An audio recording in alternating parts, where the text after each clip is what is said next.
નમસ્કાર મિત્રો, મારું નામ છે ગોલતર મોહન.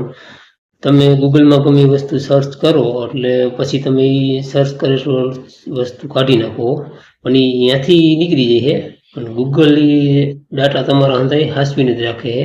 તમે કઈ કઈ વસ્તુ સર્ચ કરી છે એ વસ્તુ ગૂગલ પાસે તો હોય જ, પણ એ કઈ જગ્યાએથી તમારે ડિલીટ કરવાનું છે, જે તમે સર્ચ કર્યું હંધી તમારે ડિલીટ કરવાનું છે. તો આપણે તમને સ્ક્રીન ઉપર બતાવશી કે કઈ જગ્યાએથી ડિલીટ કરી શકો. તો આ પેજમાં પહેલી વાર આવ્યું હોય તો પેજને ફોલો કરી દેજો અને આ વિડીયોને જેમ બને એમ શેર કરી દેજો, બીજા મિત્રો લગી પોગી જાય, અને લાઈક કરી દેજો અને કોમેન્ટ સારી કરીને કરી દેજો. ચાલો આપણે જઈએ મોબાઈલની સ્ક્રીન ઉપર.